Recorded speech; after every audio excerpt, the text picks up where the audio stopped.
What's up, everybody? Got a weird one for you here today. Okay. This is concerning on a couple different levels because this could be the new end-around tactic for executive fiat gun control impacting the citizenry. And I am also an FFL. And I like to see the sorts of things that could possibly be weaponized against me, particularly because I prolifically and publicly criticize my government on a regular basis, as you guys have seen. So there's that. For this, we're going to be going to Great Falls, Montana, where a Highwood Creed Outfitters run by Tom Van Hoose was recently raided by a joint task force of IRS and ATF agents. And that's pretty weird because normally we think about executive agencies, regulatory agencies showing up to FFLs. We think of the ATF and we have them showing up in plain clothes.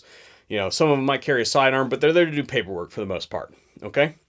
This incident involved shutting down the business for an entire day, 20 plus tactical officers in full kit and weapons, and the seizing of thousands of 4473 records, which is really, really, really weird. We're going to talk about that in a little bit of detail and whether that's legal here in just a moment. But before we do that, I would first like to say that I'm not an attorney. I don't play one on TV, and I wouldn't be very good at that anyway.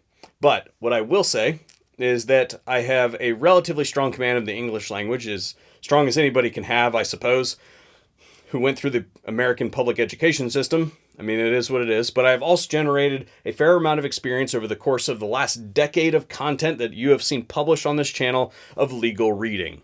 And you can use that bank of content to judge that proficiency for yourself. The other thing I will say about that is, you guys know the drill. This video will be suppressed by the powers that be, so if you would please take a few seconds out to interact with the video in some way, it signals to the machine that this piece of content needs to be seen by more people. Thank you very much. Now, it is safe to say that at this point in time, this story has become a firestorm on the internet, and rightfully so. It has a fair amount of scrutiny. We'll talk about that here in just a second, but I delayed my initial reporting on this topic because, well, the initial reports were fairly spotty on details, as breaking news is expected to be.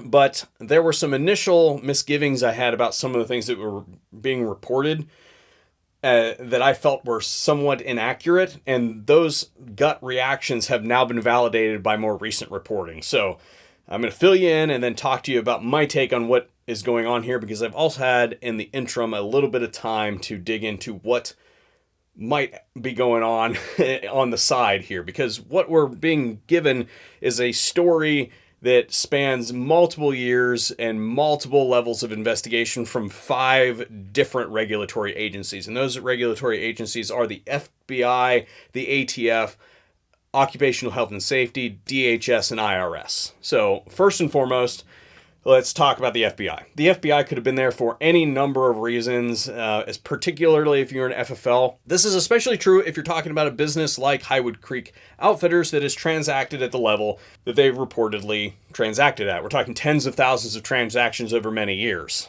It's a numbers game, statistics. Eventually, you do enough business in the space and somebody's going to do something stupid with one of the things that you sold them, and the FBI is going to want information from you.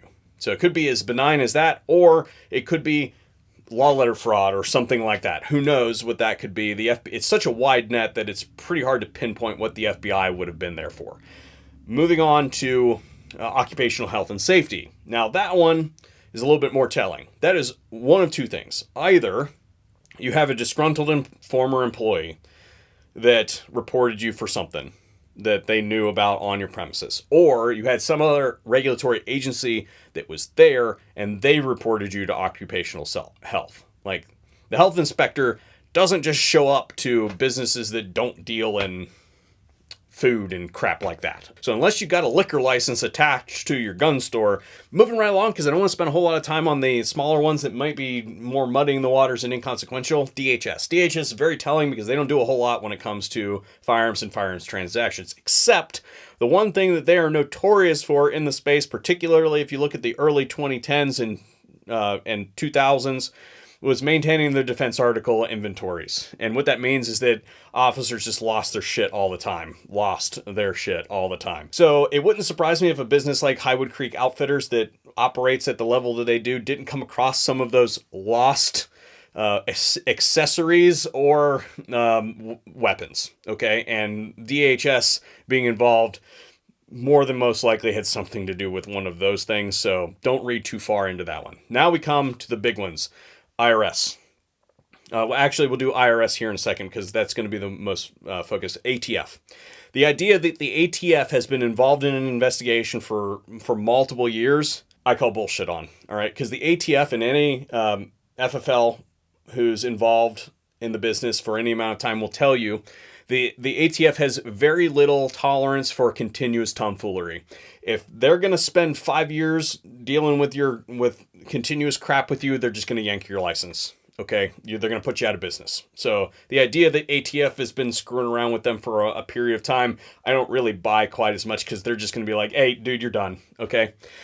The IRS, though, things that can take multiple years are IRS investigations. And this is one of the ones that I was talking about as it pertained to that whole gut feeling thing. It has now been reported that this dude was under investigation for tax evasion or tax fraud. And look, here's how it works, right? When you are an FFL, you have to purchase the item from a distributor or direct from the manufacturer. You got to bring it in. It's got to be in your business. You got to have it on the wall. Somebody's going to buy it. Markup on guns is like 5%, right? It's garbage. You have to do a lot of volume to be able to even survive. So by the time you do that, yes, your business may have brought in a lot of gross receipts, but you also have a lot of expenses. So basically, what the IRS is alleging here is that he was misrepresenting his income. Now, that very well may be, particularly if he's not keeping very good business records, he might have a problem. Because you have to, unfortunately, prove how much money you spent and how much you brought in, etc., etc. Which brings us to the confiscation of the 4473's. And this is the problem.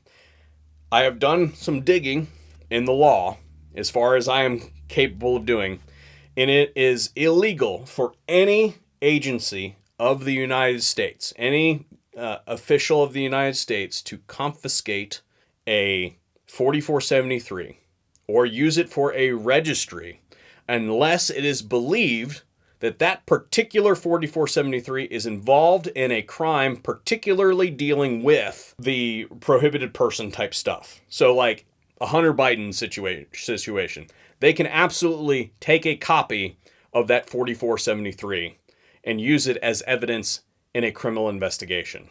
However, the broad-based confiscation of 4473's from this business, as far as I can tell, definitely illegal from the ATF and also definitely illegal from the IRS. Now, you can't do it. So what I believe the IRS is doing here is they confiscated the records to count them, to have an idea of how many transactions actually occurred so that they can have a basis by which they can say, hey, you did this many transfers. They're trying to structure a case against this business for tax fraud.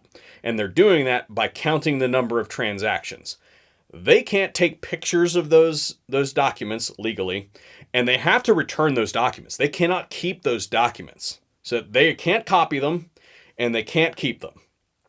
And that's probably why they took them, because they can't just make copies of them. It's illegal for them to do that. And it would more than most likely result in a mistrial of any kind of situation as it results, because that is illegal obtainment of documentation, right? And again, I'm not an attorney, but that's illegal for them to do. They cannot do that. They cannot take pictures of those documents. They cannot create a registry off of those documents or any of that sort of stuff. So I'm guessing that what they did is they took those documents and they got some clerks sitting there with a turning pages and marking tallies, okay? And then they're going to use that data to then go after him for the number of transactions that he did times the amount, the denomination of cash that he charges for transfers and various other activities throughout his business. Now, again, it is validated fact at this point in time they're going after him for tax problems.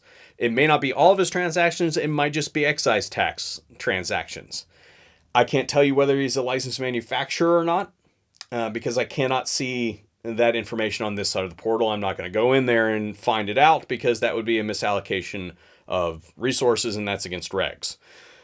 That said, we have some movement from Congress now. We have a message here from Matt Rosendale where he sent a strongly worded letter, to say the least, to the IRS and ATF, demanding some answers. So we will likely see some kind of information coming out on this in about a week or so, details of this case, but I just have an excerpt that I want to read to you really quick.